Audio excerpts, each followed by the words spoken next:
Nuovo caso a Sciacca, maxi controlli delle forze dell'ordine per il lungo ponte del 1° maggio a contrasto dei contagi. La Sicilia si prepara al nuovo esodo dal nord per il 4 maggio. Incendiate 7 auto a distanza di pochi minuti, indagini in corso, gli episodi collegati fra di loro. Il cardinale arcivescovo di Agrigento presenta il suo successore ed invita i giovani a festeggiare il 1° maggio in collegamento online. Durante la finanziaria, deputato chiede il voto segreto per spostare soldi dal turismo allo sport. Il governatore Musumeci esplode ed esce dall'aula in segno di protesta.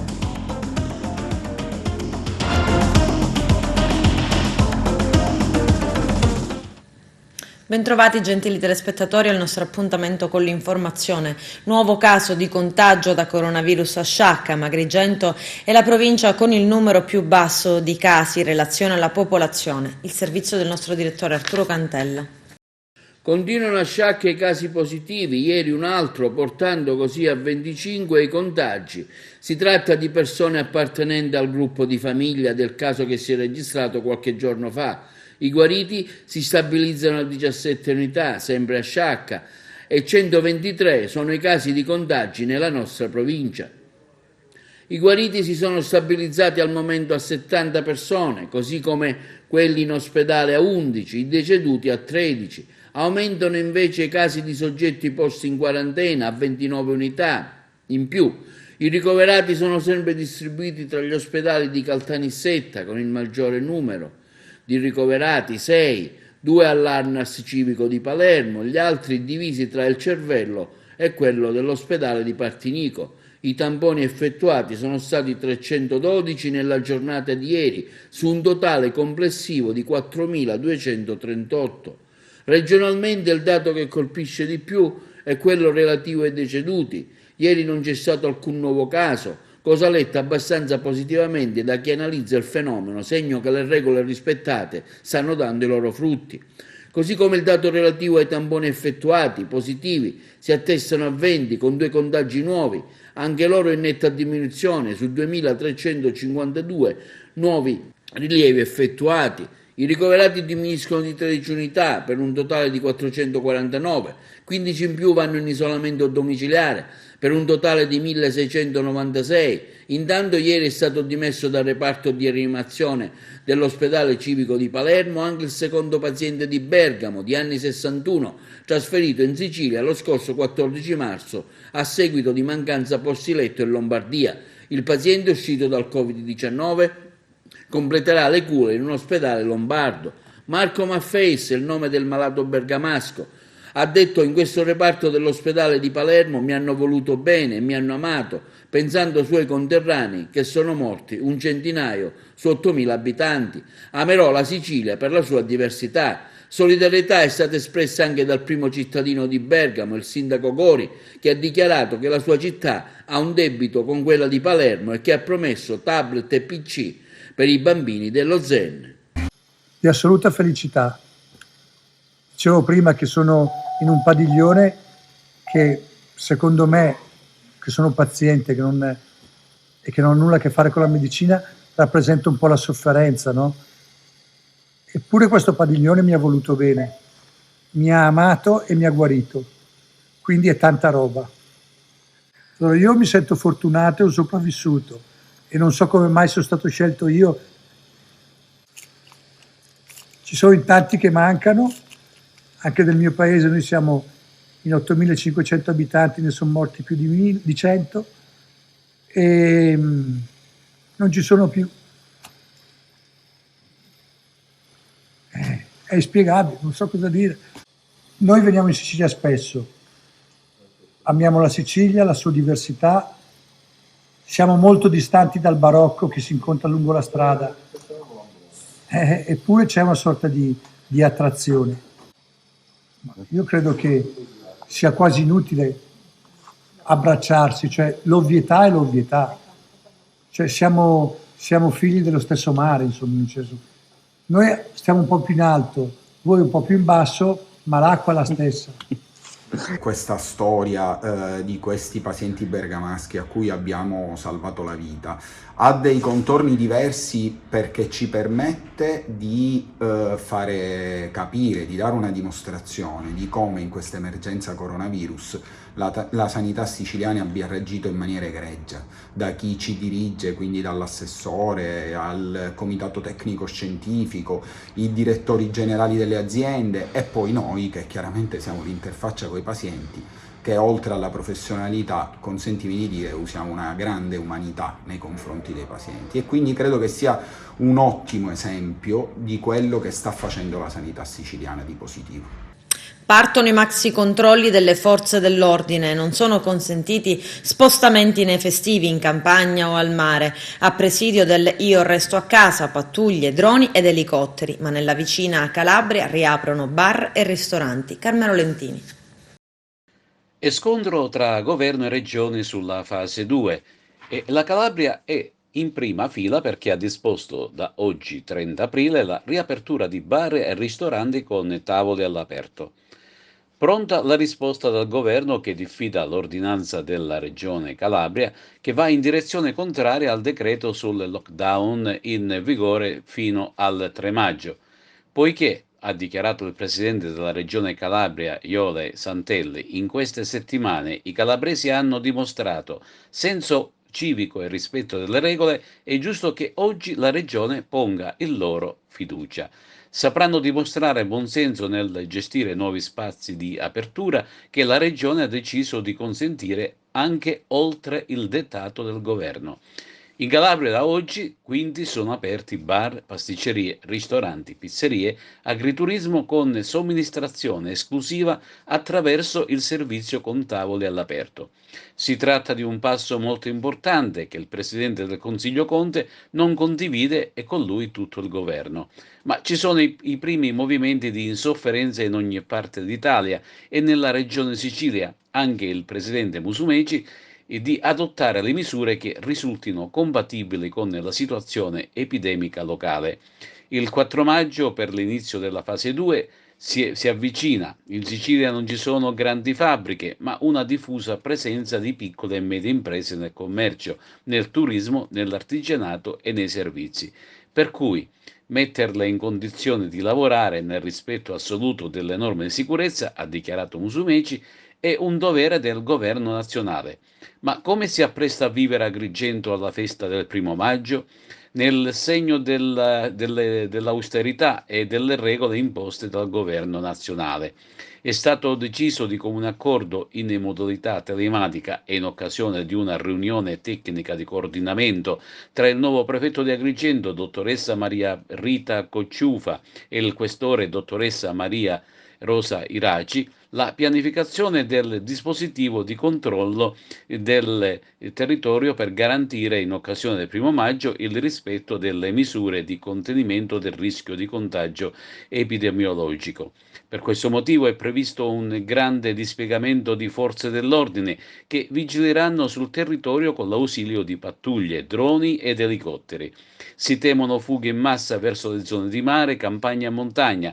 Scenderanno in campo polizia, carabinieri, guardia di finanza, vigili urbani, agenti forestali, polizia provinciale e persino la guardia costiera.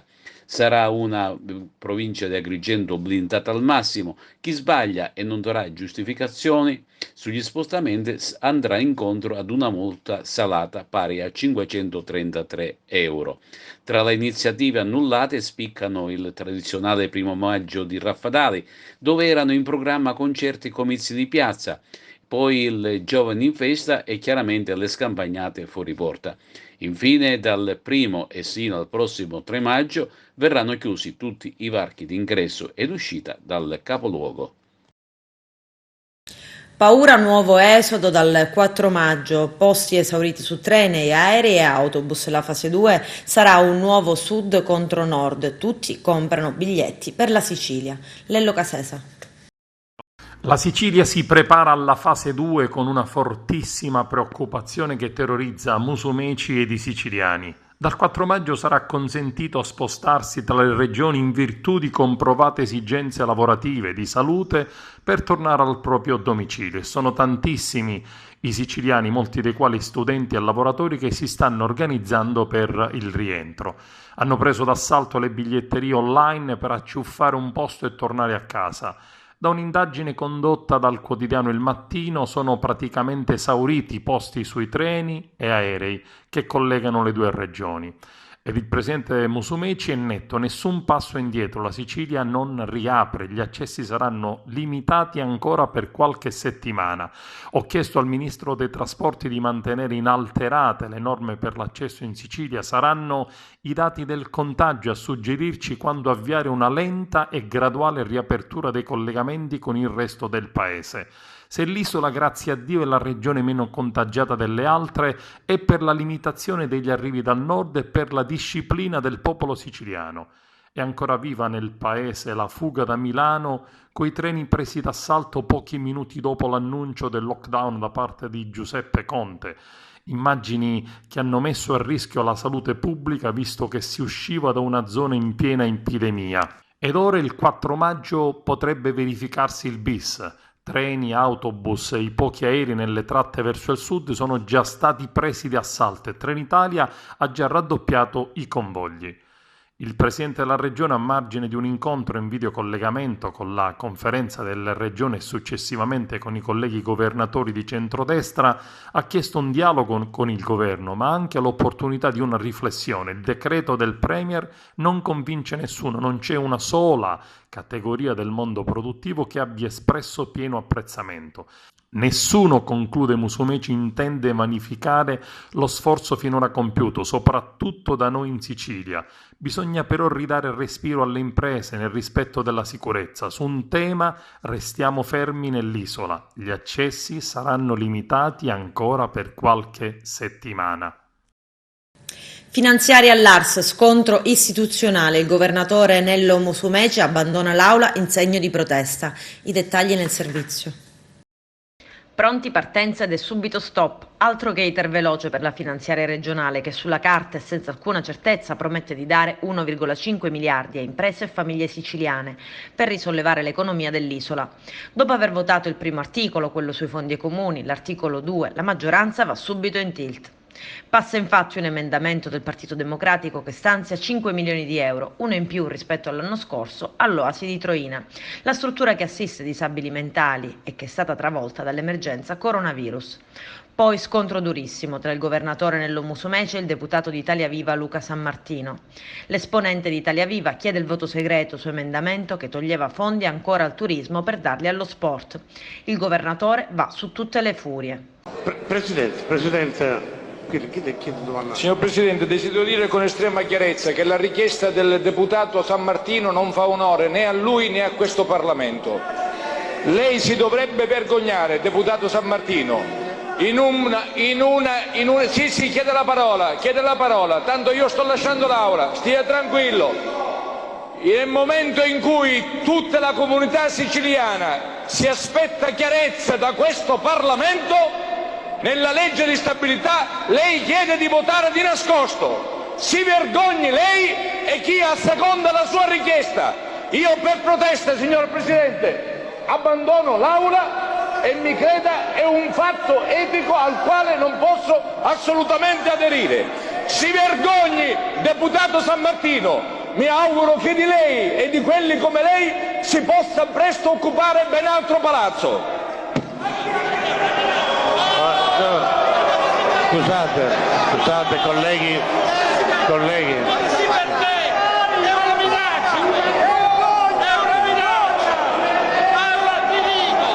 L'aula è sospesa per 10 minuti. Rimane l'ok all'articolo 1 sui fondi ai comuni, con alcune riserve come quelle per le stabilizzazioni dei precari negli enti in dissesto e i fondi per i comuni delle isole minori. Lo stanziamento sulla carta è uguale a quello dello scorso anno, circa 350 milioni, ma ben 130 milioni restano congelati in attesa di un accordo con lo Stato, senza il quale anche i comuni subirebbero un taglio pesantissimo. Passa l'emendamento di Fava sul fondo per le iniziative di bilancio partecipato che vale 2 milioni.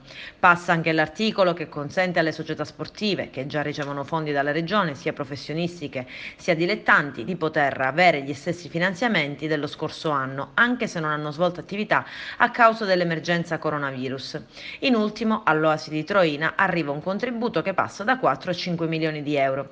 L'emendamento su Troina passa a voto segreto per appena 3 voti, nonostante la netta protesta di Fratelli d'Italia, contraria perché il milione in più veniva tolto al capitolo del turismo, settore questo guidato in giunta dal coordinatore regionale di Fratelli d'Italia, l'assessore al turismo Manlio Messina.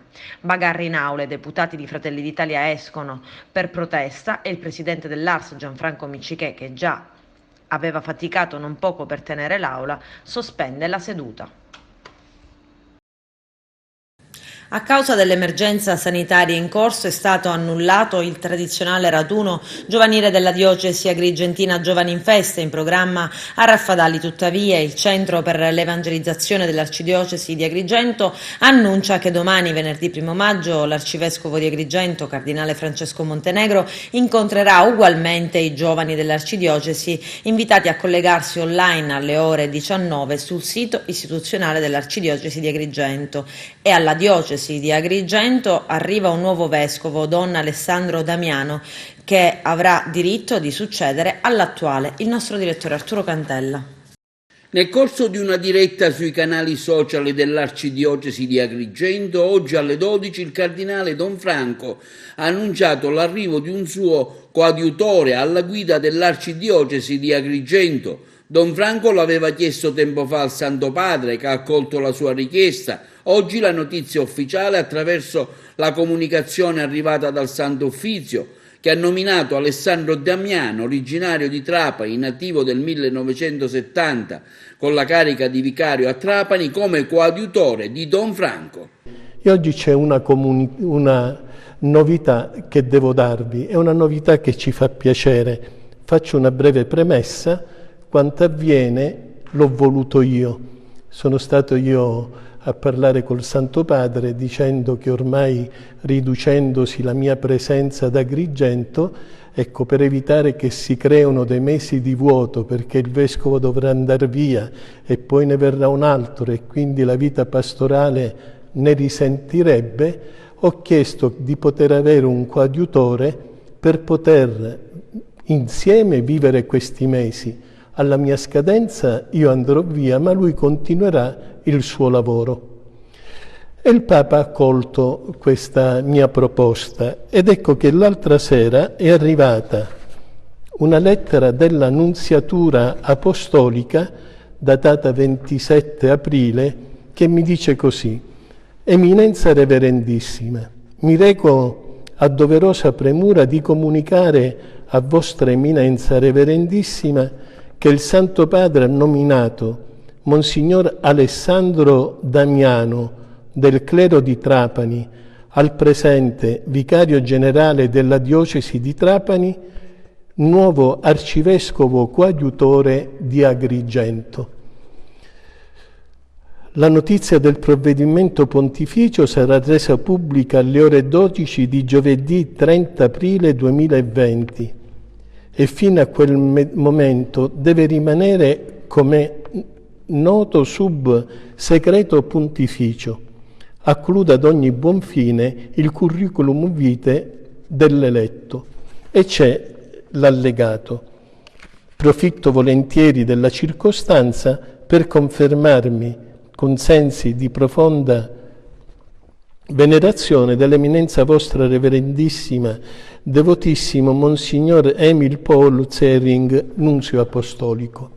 Questa è la notizia che viene data ad Agrigento, una notizia che ci fa piacere, è una notizia che dice che il nostro cuore deve saper accogliere questo fratello che resterà nel servizio qua in questa diocesi e che io avrò la gioia di condividere un pezzettino, l'ultimo pezzettino del cammino insieme a lui. 7 auto inghiottite da più incendi a Canicattì, si tratta degli stessi autori, indagini in corso. I dettagli nel servizio. Siamo in via Capitano Maira a Canicattì, all'altezza dell'incrocio con via Garilli. Quella che vedete alle mie spalle è una Fiat Uno che è stata incendiata questa notte assieme ad un maxi rogo che si è esteso con 7 vetture nella intera zona tra via Capitano Maira, tra la via La Carruba e poi altre strade che andremo a vedere adesso. Praticamente un maxi rogo di autovetture che ha coinvolto diverse auto in più punti e che questa notte naturalmente ha tenuto sveglia la città di Canicattì e i canicattinesi. Cosa è successo e le forze dell'ordine stanno indagando su questi episodi e sembra anche assurdo che 7 autovetture in punti diversi, anche se nella stessa zona, prendano fuoco. Questo significa che c'è stato sicuramente la mano dolosa. Adesso sta alle indagini di polizia e carabinieri che stanno cercando di fare luce sull'accaduto e capire cosa sia realmente accaduto questa notte, ma naturalmente sono episodi che la città, il vivere civile non può accettare in questo periodo sì di grande emergenza sanitaria, però comunque sempre non si può accettare, non si può convivere con questo tipo di delinquenza.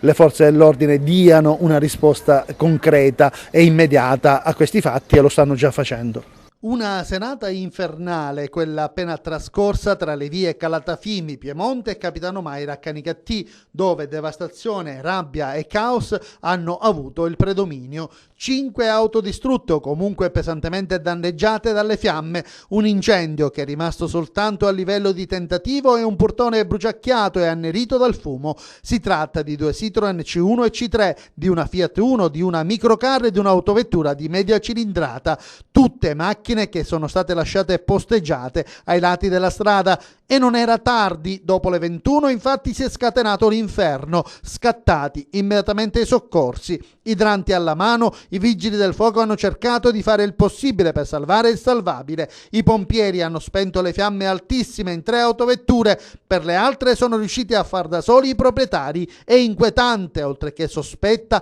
la contemporaneità degli incendi. La mano sembra essere infatti sempre la stessa, una mano che probabilmente si è mossa con casualità. Alcuni proprietari delle macchine devastate hanno protestato ad alta voce. Questo è il posto dove viviamo, questa è l'immondizia che governa questa città, altro che lamentele o altre cose. Guardate, quella è la mia macchina incendiata, qua c'è un'altra macchina dove hanno buttato in questo preciso istante la benzina. Guardate, questo è il posto dove viviamo, altro che discussioni, altro che situazioni. Questi sono i posti in cui viviamo, le persone da cui siamo circondate, altro che Covid-19. Ve lo spiego io qual è il problema. Il problema non è il Covid-19, il problema è la testa. Se non cambiate la testa, se non prendiamo determinate persone che stanno rovinando il nostro posto e le chiudiamo, le serriamo con il catenaccio, questo non cambierà mai. Ce ne possono volere altri 200 di Covid, ma il problema è qua, è il cervello. Cosa si prova nel prendere la benzina e andare a bruciare le macchine? Quella è la mia macchina, quella è la mia macchina. Guardate, complimenti. E secondo voi che cosa pensate che avete fatto? Cosa pensate che si fa? Facendo un gesto del genere, cosa pensate, che cazzo concludete? Guardate qua, guardate. Guardate, che cosa concludete? Che cosa pensate di fare? Non crescerete mai. Siete dei sofferenti e morirete della vostra stessa sofferenza. Ricordatevelo, vergogna! Vergogna! Vi dovete vergognare! Sono state ore di caos, chi ha agito ha usato la benzina, ha appiccato il fuoco ed è fuggito a gambe levate. La contemporaneità degli incendi ha messo in seria difficoltà i soccorritori che veramente non sapevano dove intervenire prima. Ad essere danneggiato anche un portone d'ingresso di un'abitazione. Non è chiaro in questo caso se le fiamme siano state appiccate ad arte o se invece possano essere divampate a causa di uno dei tanti roghi di autovetture. Al lavoro i poliziotti del commissariato di Canicattì e i carabinieri della locale compagnia. Le indagini sono già partite e in primissima battuta pare che gli investigatori si siano mossi per verificare la presenza ed eventualmente acquisire i filmati di telecamere di videosorveglianza pubbliche o private, ma anche i video privati postati sui social. C'è già una pista. Ad agire, visto la contemporaneità dei roghi, potrebbero essere stati almeno in 2 delle persone sono state portate in caserma interrogate. Il 17 giugno inizieranno gli esami di maturità, cambiano i criteri di valutazione. I criteri attribuiti alla carriera scolastica salgono da 40 a 60, altri 40 crediti saranno attribuiti con l'esame orale. L'esame orale partirà da una tesina o da un colloquio inerente a una parte del programma scelta dai professori. L'anno scolastico terminerà di fatto in videoconferenza, a settembre si dovrebbe tornare in aula e chi avrà una valutazione insufficiente non sarà bocciato ma dovrà recuperare le competenze. Medici, insegnanti e associazioni hanno lanciato un appello per chiedere al Ministro dell'Istruzione esami di maturità online a tutela della salute di studenti, insegnanti e familiari, un'iniziativa che parte da Palermo ma che ha raccolto adesioni in tutta Italia. La Comunità Europea, dopo un primo momento di perplessità sulle misure per contrastare i danni economici e sanitari all'emergenza coronavirus, si è mossa decidendo di mettere in campo delle azioni straordinarie e tra queste nel campo economico il Recovery Fund, che ha creato un dibattito acceso tra stati facenti parte dell'Unione, ma poi il giorno 23 la svolta è stato approvato. Da lì in poi la discussione si è spostata su quando questo sarà concretamente attivo. Visto la situazione economica di vari paesi, in molti avevano auspicato che si facesse il prima possibile. Tra questi il commissario europeo Paolo Gentiloni, che ha parlato di un augurio, cioè che questo sia operativo già entro luglio. Ma a far vacillare queste speranze arrivano le dichiarazioni della vicepresidente della Commissione europea, Vera Jourova, che ha affermato il 1 gennaio 2021 è una data molto ambiziosa per l'entrata in funzione del Recovery Instrument, ricordando che servirà del tempo per discutere la proposta del nuovo bilancio pluriennale.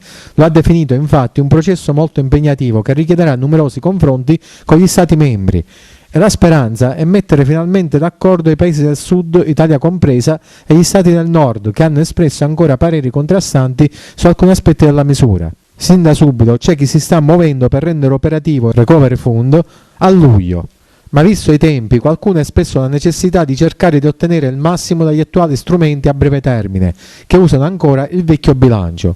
Una proposta formale su questo strumento sarà comunque formulata al più presto dalla Commissione europea, che ha rimandato il prossimo aggiornamento verso la prima metà di maggio. Parole di rassicurazioni arrivano sempre dalla vicepresidente della Commissione europea sul fatto che il collegio dei commissari non ha messo in secondo piano il bisogno di sostenere e aiutare rapidamente i paesi più colpiti e che l'impegno sarà fortemente orientato alla presentazione di una proposta fattibile anche prima che il nuovo quadro finanziario pluriennale sia in funzione. Al netto di tutto, infine, si può dire che una cosa è certa, si dovrà attendere, un'evenienza che certo non rende felice in primis i cittadini e le imprese, fortemente colpiti dalla crisi economica dettata dalla pandemia, che avevano denunciato la necessità di liquidità sin da subito e di misure subito attuabili, perché l'emergenza coronavirus sta impoverendo anche coloro che riuscivano comunque a sbarcare il lunario prima. Da qui la richiesta a vari livelli di azioni concrete e celeri a favore dei poveri e dei nuovi poveri da coronavirus. Adesso c'è la pubblicità, tra poco vi aspetto.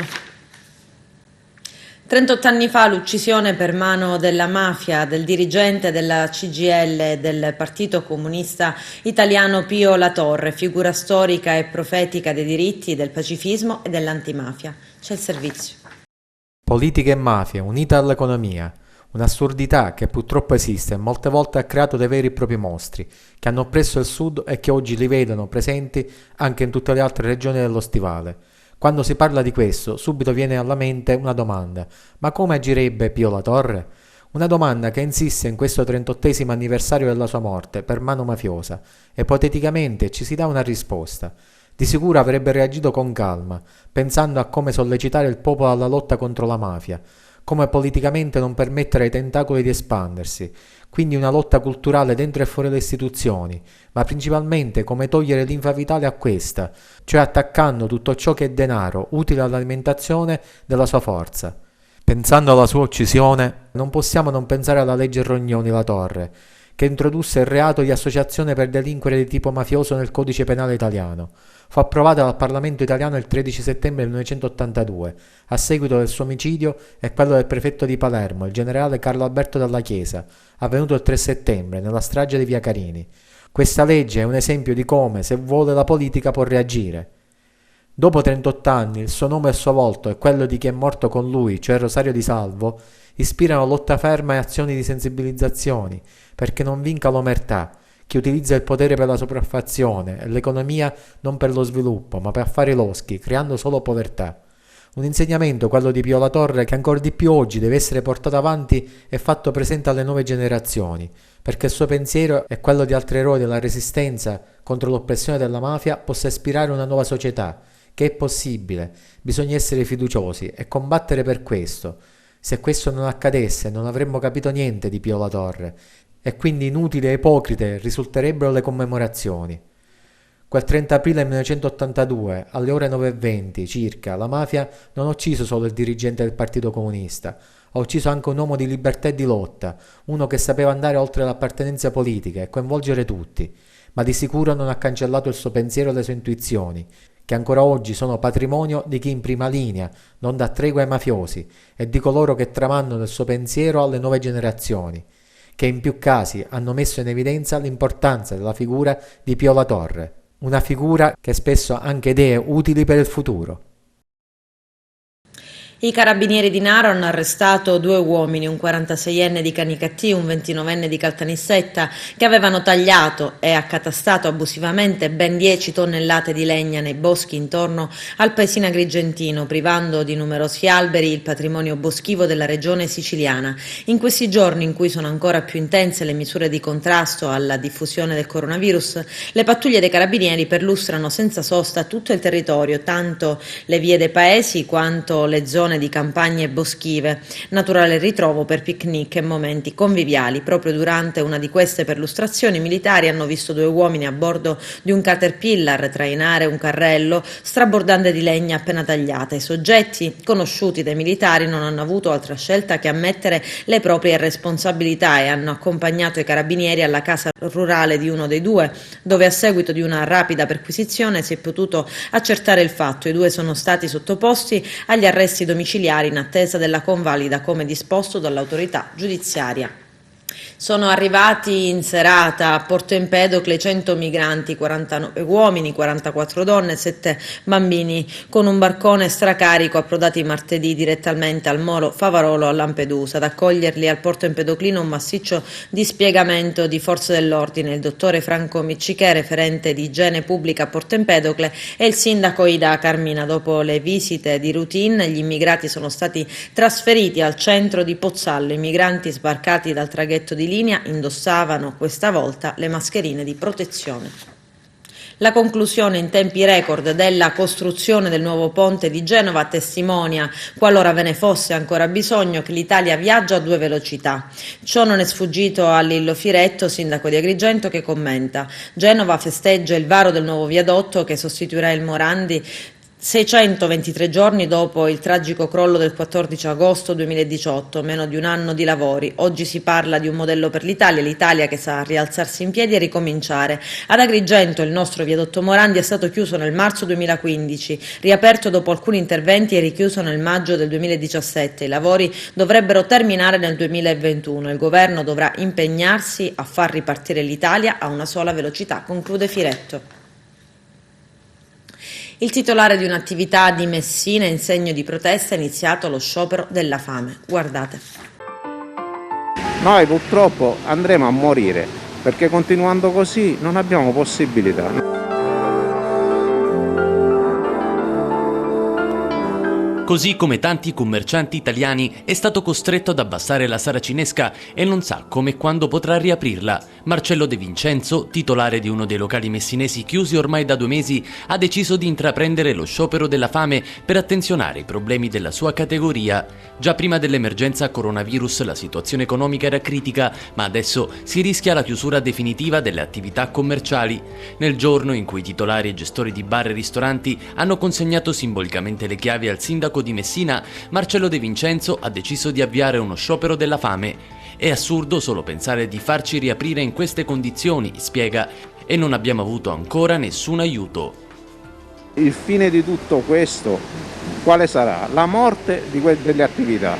Noi purtroppo andremo a morire, perché continuando così non abbiamo possibilità. Noi abbiamo bisogno di aiuti concreti, abbiamo bisogno di chi ci paga l'affitto e di chi ci paga le bollette, e questo nell'arco di tempo fino a dicembre, perché anche se apriamo il 1° giugno con le restrizioni, la ripresa non è immediata, assolutamente, e secondo me chi apre con queste restrizioni è destinato a chiudere. Quindi al di là di questo dobbiamo chiaramente, anche perché la problematica è nata già prima, cioè io avevo problemi a pagare le tasse già da prima del Covid-19, questo è stato il colpo di grazia che veramente ci ha messo in ginocchio. Quindi dico, aspettiamo veramente lo sciopero, cioè è simbolico non è, perché dico io vorrei veramente che i miei colleghi e la gente venisse veramente, si legasse con le catene nei propri locali, cioè bisogna veramente scendere in campo, cioè già è troppo tardi, sono passati 2 mesi dalla chiusura, che ci hanno imposto la chiusura, e quindi noi non sappiamo più come andare avanti. Altra cavolata che è stata fatta, lei mi spieghi perché io non ho diritto ai 600 euro solo perché ho una società, io sono una SRL, sono io l'amministratore e i miei figli sono soci, non ho diritto ai 600 euro, per quale motivo? Non ho un locale anche io, non sono chiuso anche io, no, hanno diritto solamente chi è titolare di partita IVA, ma vi sembra una cosa possibile? Cioè, ma chi le fa queste leggi? Chi le fa? Questa protesta che c'è a livello nazionale, Risorgiamo Italia, lei fa qualche distinguo forse sui metodi che si stanno utilizzando, perché? Guardi, questa cosa sì, dico per carità è utile e io sono a fianco anche a loro, ma è partita troppo tardi. Questo doveva partire veramente nell'immediato, perché chiaramente voi capite i tempi quali sono, cioè è chiaro che il nostro sindaco ci difenderà per come ha detto e per come sta facendo, ma dico non dipende da lui. Oggi è la giornata dedicata al jazz, iniziative anche ad Agrigento. Il nostro direttore Arturo Cantella. Oggi 30 aprile a partire dalle prime ore del mattino in tutto il mondo si celebra il jazz, giornata internazionale dedicata a questo genere musicale, voluta dalla Conferenza Generale dell'UNESCO nel 2011 e riconosciuta dall'Assemblea Generale delle Nazioni Unite. L'idea di celebrare il jazz nasce perché è un genere musicale da sempre visto come messaggio di pace, unità e dialogo che ha promosso il rispetto per i diritti e la dignità dell'uomo. A causa dell'emergenza Covid, il Jazz Day oggi si è trasformato ovunque in un grande evento virtuale, rivolto a tutti i giovani e anche studenti impegnati nella didattica a distanza.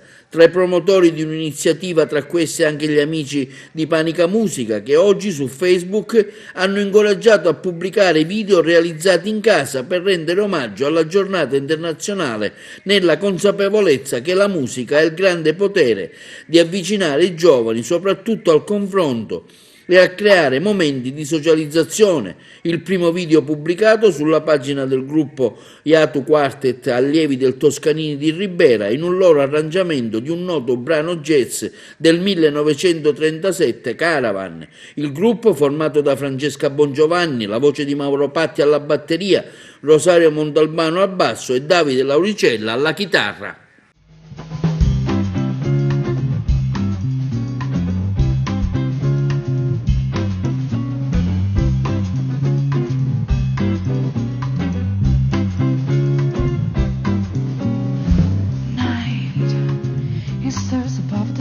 So bright, the memory of the fading light, the Shanta Poro caravan. Sleep, I thought my shut eyes would creep. I cried the sun so I'll make it the memory of caravan.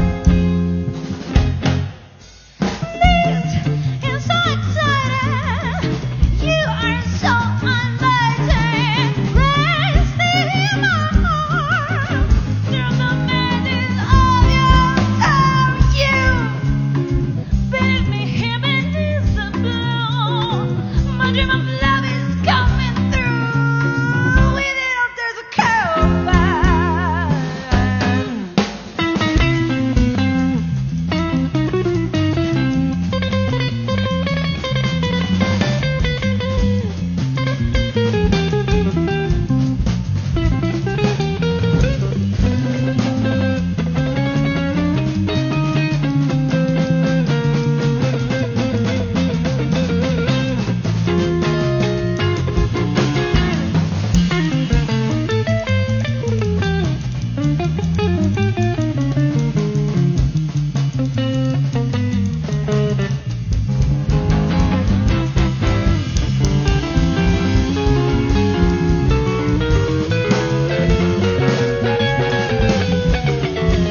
Con questo è tutto, termina qui l'edizione del telegiornale. Grazie per la gentile attenzione, per essere stati con noi, buon weekend e buon 1° maggio.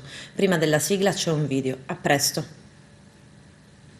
Volessi che finissi presto sta nottata, che non ha spazio me dolori e niente più, che mi ricorda i tuoi carizi, le vasate. Torna vita mia, torna.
Faccio grind, meglio il rap, raddoppio il tempo, ti porto la spesa, non fare il mio nome, a me piace respect, finì. Ma chilo, vuole chiedo lo sperone, caccuoccio le cai giù, non so c'è come votare. A se gente ci arriva per cielo, non faccio picchi, ma chilo,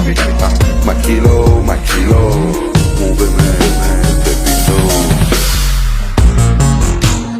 Una esce un po' more de pesce spada, se cai ni bosonaglia, se scusci cai da sennente con baita. Allessa, raga callessa, e già sappiamo, a quanto sono negro, la niente, caglia, non me ne mattina, da te, a venire in sacca morrea, c'è come un cecco italiano, sei capito, come un voretto, musica un canzone.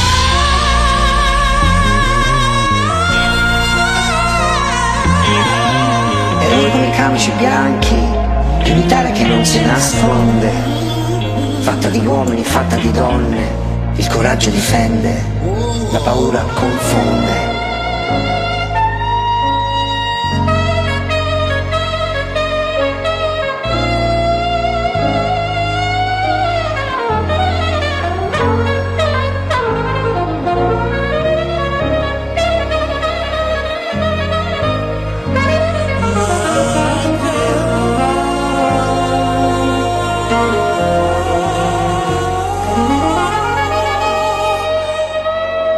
C'era una volta l'Italia, sì, e ci sarà più forte, magari domani. L'Italia sarà forte anche domani.